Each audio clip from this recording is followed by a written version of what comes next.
Welcome to exam theory. तो SSC constable GD के लिए यहाँ पर जो है प्रत्येक शिफ्टों के बाद आपको इस चैनल पर जो है मैथ और जीके के जो एक्सपेक्टेड क्वेश्चन देखने को मिलेंगे, जिनमें आपके मैथ के जो है 10 प्रश्न रहेंगे और जीके वाले वीडियो में जो आपके प्रत्येक एक्सपेक्टेड क्वेश्चन के तौर पे जो है 25 प्रश्न रहेंगे।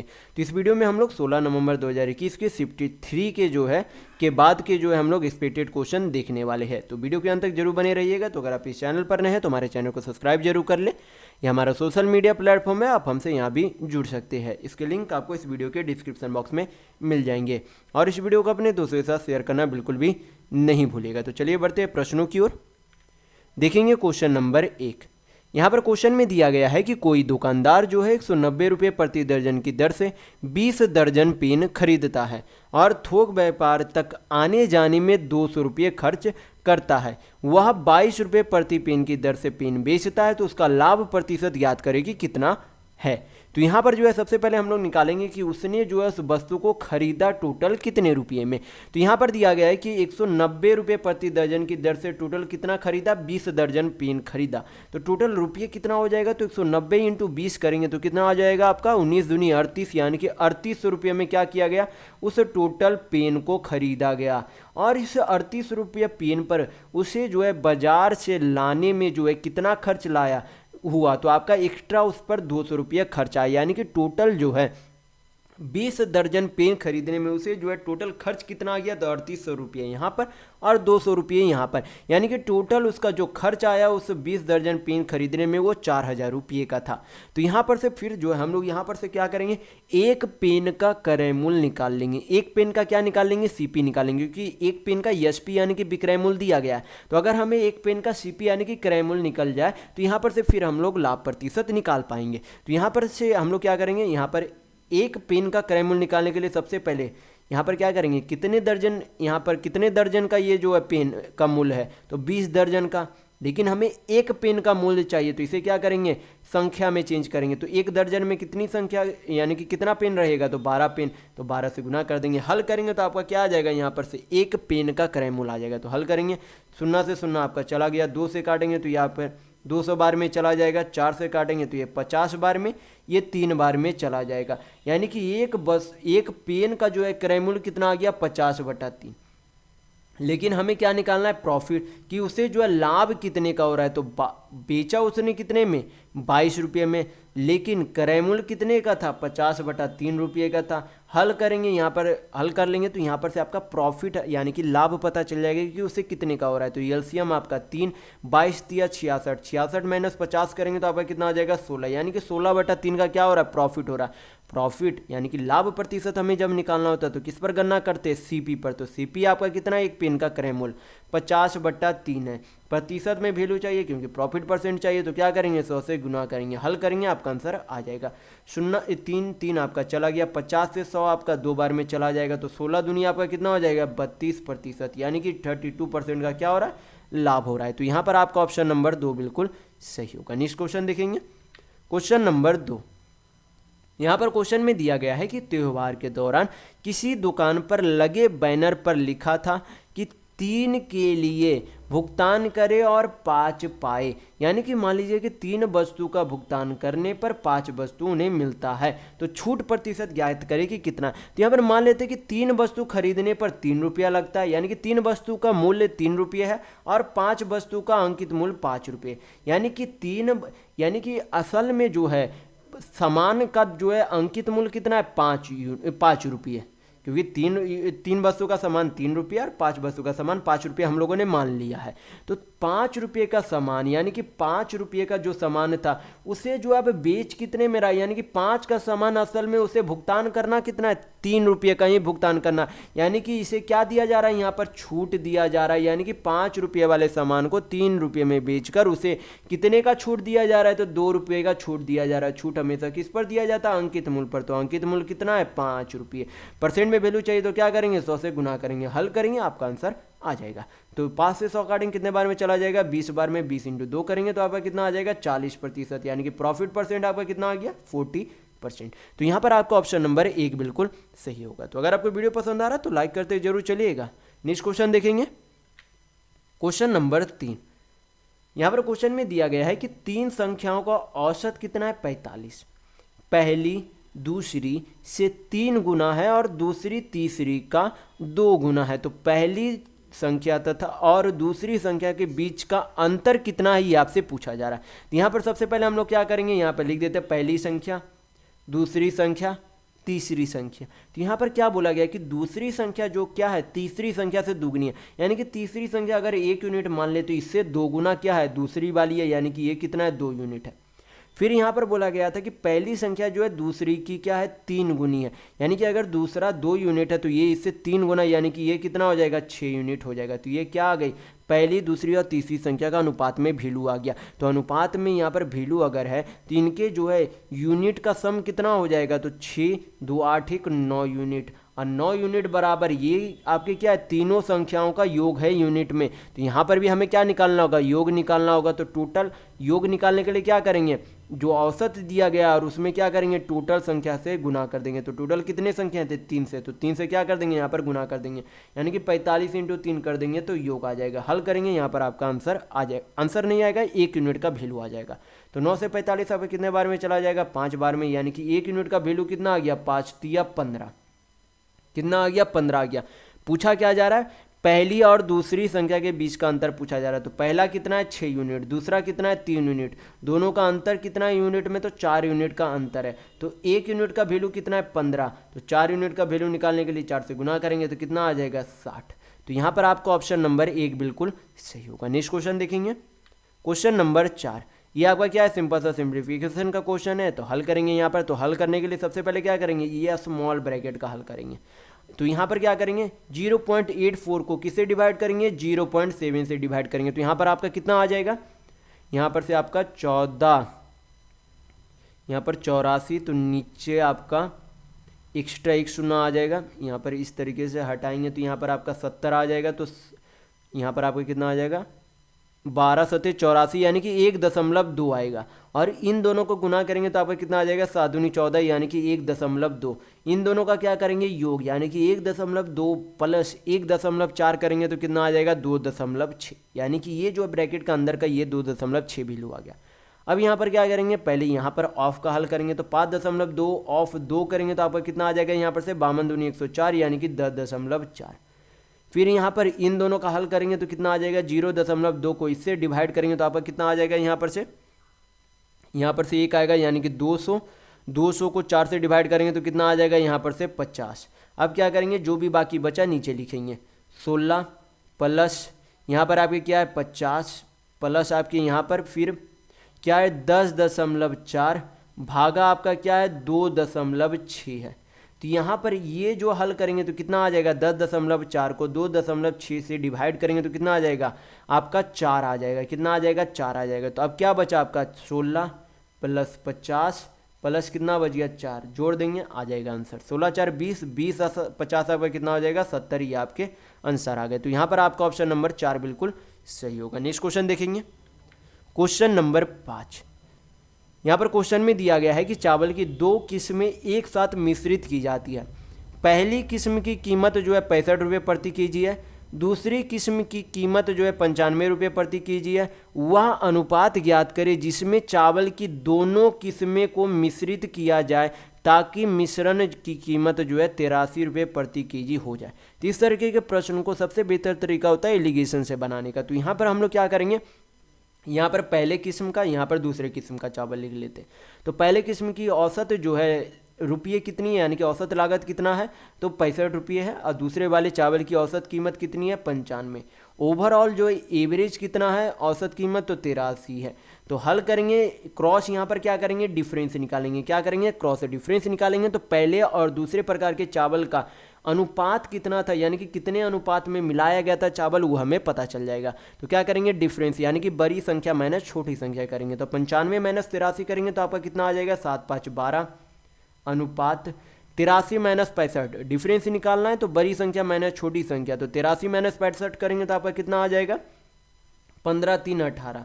6 से कट रहा है तो काट देंगे, ये 2 ये 3 बार में चला जाएगा, यानी कि आपका आंसर कितना आ जाएगा 2:3। तो यहाँ पर आपका ऑप्शन नंबर 3 बिल्कुल सही होगा। नेक्स्ट क्वेश्चन देखेंगे, क्वेश्चन नंबर 6।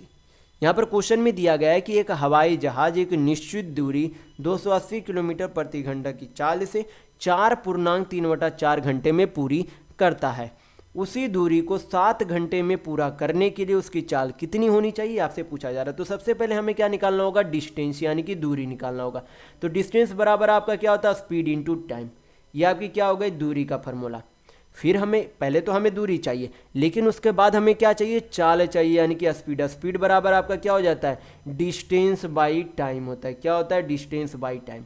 तो पहले हमें डिस्टेंस चाहिए, फिर उसके बाद स्पीड चाहिए। तो सबसे पहले हम लोग डिस्टेंस निकालेंगे। तो डिस्टेंस निकालने के लिए स्पीड, तो स्पीड कितनी है, 280 किलोमीटर प्रति घंटा। समय कितना है, 4.3/4। तो फ्रैक्शन में चेंज करेंगे तो कितना हो जाएगा आपका, 4 × 16, 16 × 3 19/4। ये आपकी क्या आ गई, कुल दूरी आ गई, क्योंकि speed into time total distance. अब हमें क्या चाहिए, स्पीड चाहिए। तो स्पीड बराबर डिस्टेंस बाई क्या होता है, टाइम। तो ऊपर तो आपकी दूरी हो गई, नीचे क्या करेंगे, समय से डिवाइड कर देंगे, यानी कि 7 से डिवाइड कर देंगे तो आपकी नई चाल आ जाएगी। तो हल करेंगे, 4 से काटेंगे 280 को, तो यहाँ पर कितना आ जाएगा, 70। 7 से काटेंगे 70 को तो 10 बार में चला जाएगा। 19 × 10 करेंगे तो आपका कितना आ जाएगा, 190 किलोमीटर प्रति घंटा। ये आपकी क्या आ गई, नई चाल आ गई उस हवाई जहाज की। तो यहाँ पर आपका ऑप्शन नंबर 3 बिल्कुल सही होगा। नेक्स्ट क्वेश्चन देखेंगे, क्वेश्चन नंबर 7। यहाँ पर क्वेश्चन में दिया गया है कि यदि एक लंबवृत्तीय बेलन के आधार की त्रिज्या 4 मीटर और बेलन का वक्र पृष्ठीय क्षेत्रफल 19.5 मीटर स्क्वायर है, तो इसका आयतन कितना होगा। तो आयतन निकालने के लिए हमें क्या चाहिए होगा, ऊंचाई भी चाहिए होगी। तो ऊंचाई निकालने के लिए हम लोग क्या करेंगे, सबसे पहले वक्र पृष्ठीय क्षेत्रफल कुल दिया गया है, तो यहाँ पर से हम लोग ऊंचाई निकालेंगे। तो बेलन का जो है वक्र पृष्ठीय क्षेत्रफल का फॉर्मूला क्या होता है, तो फॉर्मूला आपका 2πr/h, ये आपके बेलन के वक्र पृष्ठीय क्षेत्रफल का फॉर्मूला होता है। तो क्या करेंगे, फॉर्मूला में वैल्यू पुट करेंगे, आंसर नहीं आएगा, ऊंचाई आएगी यानी कि हाइट आएगी। तो अभी वैल्यू पुट करेंगे 2πr, यानी कि त्रिज्या कितनी दी गई है, 4। एच का तो हमें वैल्यू निकालना है, टोटल यानी कि टोटल नहीं, लेटरल सरफेस एरिया यानी कि वक्र पृष्ठीय क्षेत्रफल कितनी दी गई है, 19.5, यानी कि इसे फ्रैक्शन में चेंज करेंगे तो कितना हो जाएगा आपका, 39/2। हल करेंगे, यहाँ पर से आपकी ऊंचाई कितनी आ जाएगी, कोई तो कट नहीं रहा, तो एच बराबर हम लोग डायरेक्ट क्या लिखेंगे, 39/4 दूनी 8 दूनी 16 पाई, यानी कि एच आपका कितना आ गया, 39/16 पाई आ गई। अब हमें क्या चाहिए, आपका वॉल्यूम यानी कि आयतन चाहिए। तो बेलन के आयतन का फॉर्मूला आपका क्या हो जाता है, तो आयतन का फॉर्मूला हो जाता है πr²h। तो ये याद रखिएगा, वॉल्यूम का फॉर्मूला होता है। तो फॉर्मूला पे वैल्यू पुट करेंगे, पाई, त्रिज्या कितनी दी गई है, 4 का स्क्वायर करेंगे तो 16, ऊंचाई कितनी दी गई है, 39/16 पाई। हल करेंगे, आपका आंसर आएगा, पाई चला गया, 16 चला गया, 39 यहाँ पर बच गया। तो इसका आयतन कितना आ गया, 39 मीटर क्यू, ये आपका आयतन आ गया बेलन का। तो यहाँ पर आपका ऑप्शन नंबर 3 बिल्कुल सही होगा। नेक्स्ट क्वेश्चन देखेंगे, क्वेश्चन नंबर 8। यहाँ पर क्वेश्चन में दिया गया है कि 14 सेंटीमीटर और 10 सेंटीमीटर की त्रिज्याओं वाले 2 वृत्त एक दूसरे को प्रतिच्छेद करते हैं और उनके उभयनिष्ठ जीवा की लंबाई 16 सेंटीमीटर है, तो उसके केंद्र के बीच की दूरी कितनी होगी, आपसे पूछा जा रहा है। तो ये आपका ज्योमेट्री का क्वेश्चन है, जो कि आपका एडवांस में यानी कि आपका एडवांस मैथ जो है आपके जीडी में नहीं पूछा जाता। तो ये गलती से आपका यहाँ पर आ गया। तो मैं यहाँ पर वैसे आपको बता देता हूँ, लेकिन आपसे एडवांस मैथ जीडी में नहीं पूछे जाते। तो मैं यहाँ पर क्वेश्चन आ गया, तो मैं यहाँ पर आपको बता देता हूँ फिलहाल। तो यहाँ पर क्या बोला गया है कि 2 वृत्त है, क्या है, 2 सर्कल है, यानी कि 2 वृत्त है, एक दूसरे को क्या करते हैं, प्रतिच्छेद करते हैं। मान लीजिए कि यहाँ पर ए पर प्रतिच्छेद करते हैं और यहाँ पर बी पर प्रतिच्छेद करते हैं। और जो यहाँ पर उभयनिष्ठ जीवा यानी कि ये जो प्रतिच्छेद करते हैं, उनकी लंबाई यहाँ पर कितनी दी गई है, तो ये आपकी दी गई है 16 सेंटीमीटर, यानी कि 16 सेंटीमीटर। और एक वृत्त की यानी कि मान लीजिए पहले वाले वृत्त की जो है त्रिज्या कितनी दी गई है, तो 14 सेंटीमीटर दिया गया है। और यहाँ पर से इसकी जो है त्रिज्या कितनी दी गई है, तो इसकी त्रिज्या यहाँ पर से आपके 10 सेंटीमीटर दी गई है। पूछा क्या जा रहा है, दोनों के केंद्र की यानी कि दोनों के सेंटर के बीच की दूरी पूछी जा रही है। तो आपको पता होना चाहिए कि ये जो उभयनिष्ठ जीवा है और ये जो यहाँ पर सेंटर है, इसको क्या करती है, बराबर भागों में यहाँ पर विभाजित करेगी। यानी कि अगर ये पूरी 16 लंबाई है, यहाँ पर अगर हम लोग ओ मान ले, तो AO की लंबाई कितनी हो जाएगी, 16 का आधा यानी कि 8 सेंटीमीटर हो जाएगी। तो यहाँ पर ये आपका क्या रहेगा, परपेंडिकुलर रहेगा। तो ये 8 है, ये 10 है। तो ट्रिपलेट में पहले वाले वीडियो में अगर आपने जीडी का या रेलवे का अगर मैंने प्रीवियस ईयर सॉल्यूशन आप देखते होंगे, तो वहाँ पर मैं काफ़ी बार आपको ट्रिपलेट बता चुका हूँ कि ये अगर 8 है, ये 10 है, तो यहाँ पर ये मान लेते, ये आपका यहाँ पर यक्स मान लेते हैं, यहाँ पर वाई मान लेते हैं। तो यहाँ पर से जो है वो वाई की लंबाई यहाँ पर कितनी हो जाएगी, ये 10 है ये 8 है, तो ये आपकी कितनी हो जाएगी 6 सेंटीमीटर होगी। कितनी होगी 6 सेंटीमीटर। और यहाँ पर से जो है ओ एक्स की लंबाई कितनी हो जाएगी, ये अगर 14 ये अगर 8 है तो कितनी हो जाएगी। तो यहाँ पर क्या करेंगे 14 का स्क्वायर यानी कि 196 माइनस 8 का स्क्वायर यानी कि 64। तो कितना आ जाएगा आपका यहाँ पर से 6 में से 4 गया 2 और यहाँ पर से 13 यानी कि 132 कितने का आता है यहाँ पर से, तो 4 यानी कि 2 बाहर आएगा और 4 तिया 12 4 तिया 12 यानी कि 2√33 आएगी। पूछा क्या जा रहा है, इन दोनों के बीच की दूरी पूछी जा रही है। तो आपका दूरी क्या था यक्सो प्लस ओ वाई था। तो यक्सो की लंबाई कितनी है 2√33 प्लस ओ वाई की लंबाई कितनी आपकी 6 है। तो ये आपकी क्या आ गई इतनी लंबाई आ गई। तो कौन सा ऑप्शन सही होगा, आपका ऑप्शन नंबर यहाँ पर 2 बिल्कुल सही होगा। वैसे आपसे एडवांस मैथ पूछा नहीं जाता, ये ध्यान रखिएगा। एडवांस मैथ आपसे नहीं पूछा जाता है जीडी में, यहाँ पर क्वेश्चन आ गया था इसलिए मैंने करा दिया है। नेक्स्ट क्वेश्चन देखेंगे, क्वेश्चन नंबर 9। यहाँ पर क्वेश्चन में दिया गया है कि किसी वर्ष में एक परिवार का औसत मासिक व्यय यानी कि एवरेज आपका जो है मंथली जो एक्सपेंडिचर जो है वर्ष के पहले 3 महीने में 10,000, यानी कि अगर हम लोग टोटल निकालना चाहे कि पहले जो है 3 मंथ में टोटल कितने खर्च आए, तो यहाँ पर से आपका कितना हो जाएगा, एवरेज खर्च 10,000 है, कुल खर्च निकालने के लिए 3 से गुना करेंगे तो कितना आ जाएगा 30,000, यानी कि पहले 3 महीने का खर्च 30,000 है।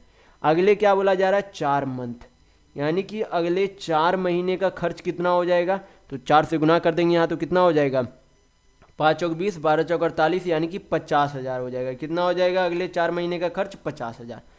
फिर यहाँ पर बोला गया कि अगले 5 महीने का खर्च, 5 महीने का खर्च कितना आ गया 13,500 सॉरी 13,000, तो ये तो औसत है, हमें क्या निकालना है योग। तो इसमें क्या करेंगे 5 से गुना करेंगे, कितना आएगा 2 शून्य 5 पचे 25 13 पचे 65 2 67।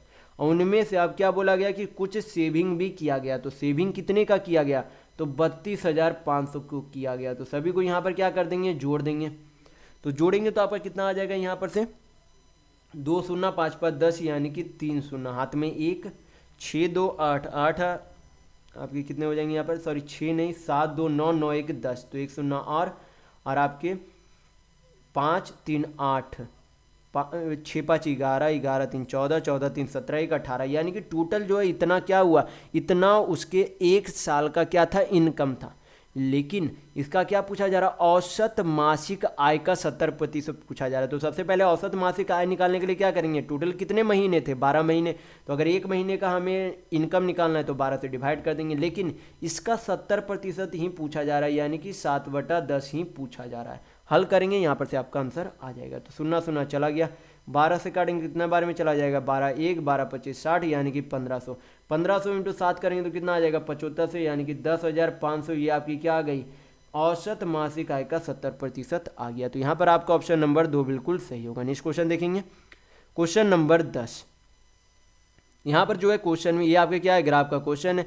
ग्राफ में यहाँ पर क्या दिया गया कि 5 महीने में एक कारखाने के एसी के लक्षित और वास्तविक उत्पादन हजारों में दिया गया।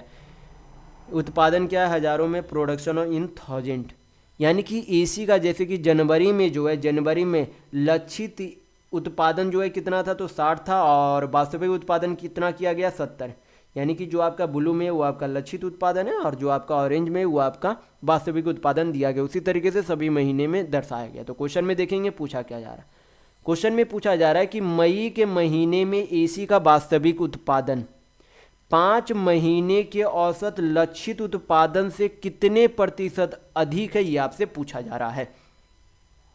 तो यहाँ पर सबसे पहले देखेंगे कि मई के महीने में एसी का वास्तविक उत्पादन था कितना, तो मई आपका ये है, वास्तविक उत्पादन आपका ऑरेंज वाला, तो ऑरेंज वाला आपका टोटल कितना उत्पादन था तो 120 था, कितना था 120 था एसी का उत्पादन। अब हमें देखना है कि 5 महीने का लक्षित उत्पादन टोटल कितना है, तो कितना हो जाएगा ब्लू वाला हमें सभी को जोड़ना है, तो 60 30 90 9 8 17 170 170 और 9 आपका कितना हो जाएगा 916 यानी कि 260 260 और 100 करेंगे तो कितना हो जाएगा 360। लेकिन हमें क्या चाहिए औसत चाहिए, तो टोटल कितने महीने थे 5 से डिवाइड करेंगे तो कितना आ जाएगा 5 से 35 5 दूनी 10, तो 72 से ये जो है कितना अधिक है 72 से 120 जो है कितना अधिक है, तो 28 और 20 48 अधिक है।